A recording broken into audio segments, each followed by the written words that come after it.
First of all, thank you for responding to my survey. Owing to the large volume of messages, I'm unable to respond to you all individually, but I have taken all your suggestions on board. One of the suggestions was that I make these videos in English as well as in Tamil. So this video is in English, but for those of you who want to watch the Tamil video, this is where you'll find it. Now for today's topic, what most of you want me to talk about.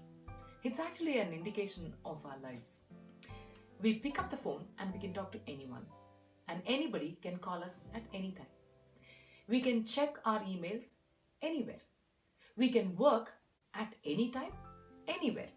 As a result of this, we actually have no refuge anywhere. And boundaries between professional time and personal time, they are blurring. And the pressure is mounting on us. Pressure to perform well in our jobs, pressure to hold on to that job, the pressure to earn just a little more money, pressure to look a particular way, pressure to get the next promotion, movie, commercial, award, pressure.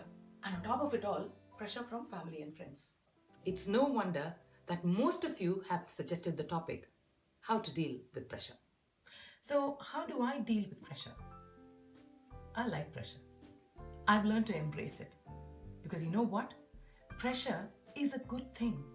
It puts upon you an expectation and it motivates you to do something better and something that you otherwise may not have even attempted.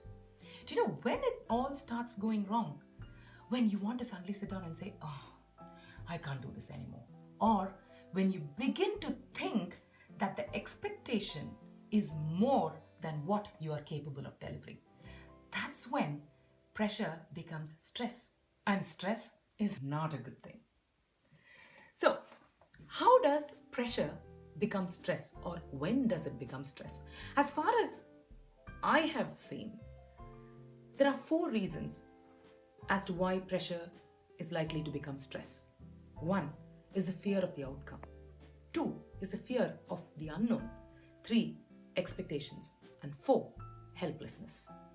So, fear of the outcome. How do I handle fear of the outcome? It's very simple. I look at the worst case scenario and then I prepare to face that eventuality.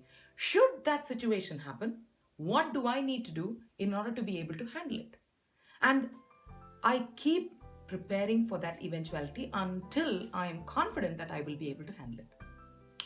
When it comes to the fear of uncertainty, what I do is I stop focusing on the result. I instead focus on the process. Expectations.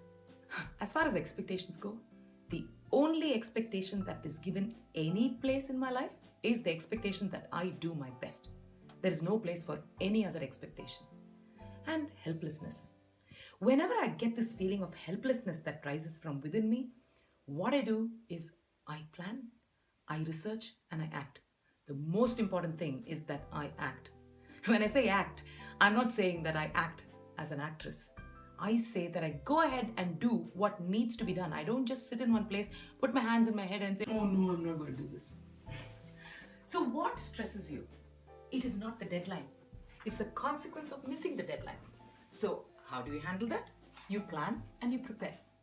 You know that very famous saying, if you fail to plan, you plan to fail. It is not society that causes us stress, but our own need to conform to what we believe are society's expectations. Somehow we fear that if we make choices that are different from the norm, we may not be accepted by society. As far as I'm concerned, society is a very animalistic thing. You know how animals are. They sense your fear, they will attack. And as for the women out there, I'm sure you'll all agree with me. We tend to put a lot of pressure on ourselves, thereby causing ourselves a lot of stress. We want to have a successful professional career, there's nothing wrong with it. But at the same time, we want to be these super women who take care of the family, the home, the kids, and we want to do it better than our mothers or even our mothers-in-laws did. So as a result, we end up burning the candle at both ends. I only have one thing to say. There's nothing wrong in having this attitude. There's nothing wrong in being competitive, but you must make the time for yourself. Take time out.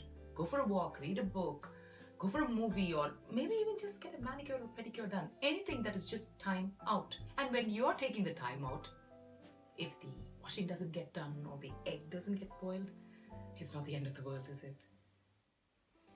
But if you're like me and you want it all, then embrace the pressure. Just make sure it doesn't turn into stress. So I try to remind myself to forgive myself for my failures, to pat myself on my back for my successes, but most importantly, to accept that pressure is a part of life, but to remind myself that stress doesn't have to be.